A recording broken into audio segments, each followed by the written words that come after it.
talk about what nobody wants to talk about. Who here has ever failed? Who's here has failed miserably at something you wanted to achieve? Say I. Who's done this more than once? Say I. When you failed, why did you fail?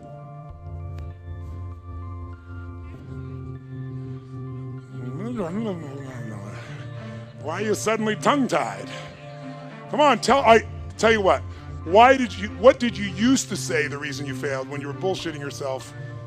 You know I know better, so you're not telling me the truth. What did you used to say? I failed because... Okay, good. I didn't have enough money. What else? Didn't have the right technology. Good, sir. Why'd you fail? I had the wrong people. They say I had the wrong leader. Isn't that interesting? It was the economy. Bad economy. Not enough time. Didn't have enough time.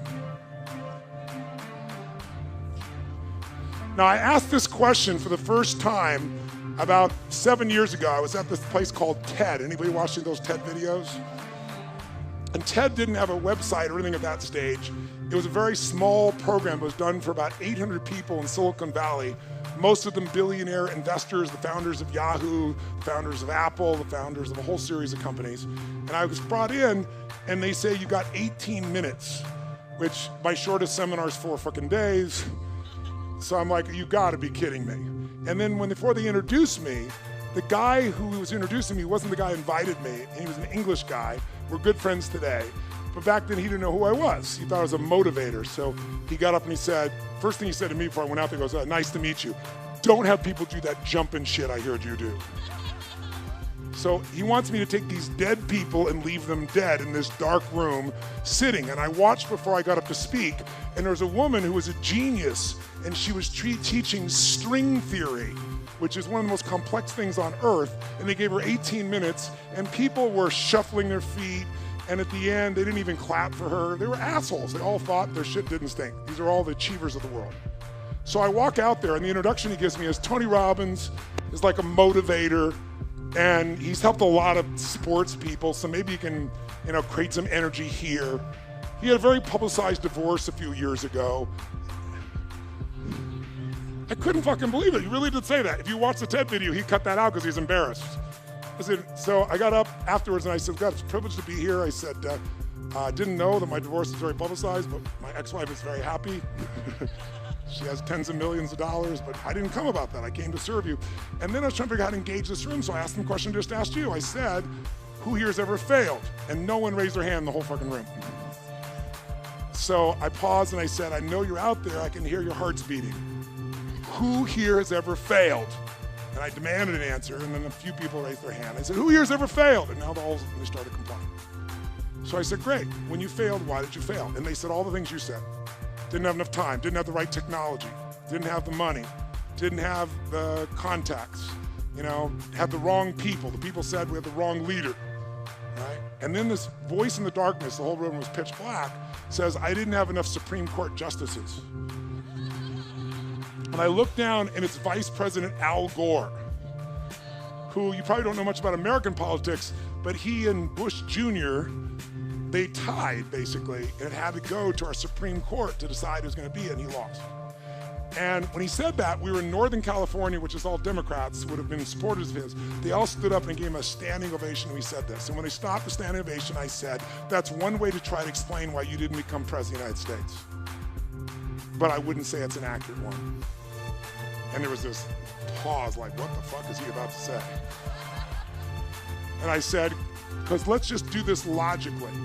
Everything you people have told me, I didn't have the technology, I didn't have the right contacts, I didn't have the time, I didn't have money. Everything you've told me, I didn't have enough Supreme Court justices, those are resources.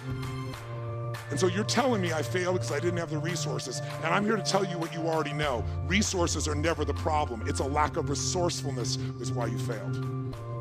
Because the ultimate resources are emotional states. If you're creative enough, can you find the answer? Yes or no? If you're determined enough, can you find the breakthrough? Yes or no? If you're passionate, loving enough, can you get someone to help you? Yes or no? If there's no way that you're committed, can you find the money even if you don't have it? Yes or no? So I said creativity, decisiveness, passion, honesty, sincerity, love. These are the ultimate human resources. And when you engage these resources, you can get any other resource on earth. And I said, so you told me all the resources you're missing and you hypnotize yourself into believing that you don't have what you want because you don't have the resources, when the most successful people in history had no resources, but they were incredibly resourceful, so they got the resources. Resourcefulness is the ultimate resource. And if you don't have what you want, stop telling yourself the story because you don't have the money, you don't have the time. That's bullshit. It's because you haven't committed yourself where you would burn your boats. If you want to take the fucking island, burn your fucking boats, and you will take the island, because people, when they're going to either die or succeed, tend to succeed. But most of us give ourselves a way out, and that's why we don't have what we want. So if you and I really want to know what's going to take to get your dream and make it real, it's to stop all the things you told yourself that aren't. And I'm here to tell you what I said at the top of our discussion. 80% of success is psychology and 20% is mechanics. That's true of running your business. That's true of your intimate relationship. That's true of your body. That's true in your level of happiness. So you gotta know the 20% because that gives you the edge, right? Those strategies, but you gotta know the psychology. If you're in business right now, there's a few things. The chokehold, since, again, how many own a business? So I'm real clear, really do own a business. You're not thinking about it, you own one. Raise your hand so I can see. Shit, most of you, I'm impressed. So if you own your business, I'll tell you right now, the chokehold on the growth of your business is you. It is not your people. It is the leader of this organization. The leader is the chokehold, and the chokehold comes in one of two forms. Your psychology. You think you've tried everything. You've tried everything but what fucking works. Who knows what I'm talking about here, right? Or it's a skill that you're missing. Like you really are incredible at writing code, but you don't know shit about accounting and finance, and it's eating your business alive. Because I gotta tell you, 96% of all businesses in a 10-year period of time go under. Only 4% make it. By the way, make it doesn't mean that you succeed and have any money, it just means you're still standing. 4%. And by the way, after 10 years, you're set, right? There's no more challenges. Ever heard of a company called Lehman Brothers? Right? 100-year-old company. If you took their gross revenues and added them up, it'd be $1 trillion over the decades. $1 trillion with a T, and they're no longer here. That's how competitive the world is today. So if you got in a business and you're in it right now, I love you, I respect you as a brother or sister, and I know you're a crazy son of a bitch just like me. You have to be. Who gets in a sport where the longer you play, the more likely you die? You're a gladiator if you're in business. A gladiator goes out there and they know every time I go out, I can die, and the longer I stay in the game, the more likely I die, but every day they go out to win. That takes an incredible psychology. But in that psychology, we bump onto limits, and that's what you gotta shift. And if your psychology is solid, then you gotta say, where are the skills I'm missing? Because that's equally important. If you don't know how to market in the world we're in today, if you don't know the cutting edge of marketing, I'm only here today, I have the privilege to be with you here. How many of you are in this room because you listened to an audio, you read a book, or a friend? Let me separate. How many are here because you read an audio, read a book, or listened to an audio, and that created the basis for you to want to be here? How many are here because somebody told you, you've got to go see this guy? Let me see your hands, you saw that. Let me see your hands, nice and high so you can look around the room.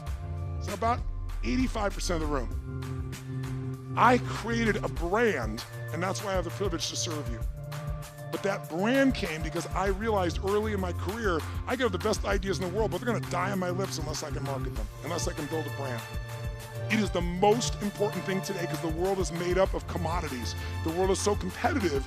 If you're a commodity, if you're a race for the lowest price, you will be out of business within 10 years, probably more like 2 to 5. You have to have something that separates you from everybody else on earth, and until you find out that something, you will be stressed and you will be struggling. But everybody has it or anybody can create it. That's my expertise. My companies, I started with 0. We do more than 5 billion with a B per year, my companies, combined. I appreciate the applause, but I'm not telling you for that reason. I want you to get, I was never even out to be successful in business. I had a mission, but I realized I have to master business or that mission is gonna die. And you gotta get that too.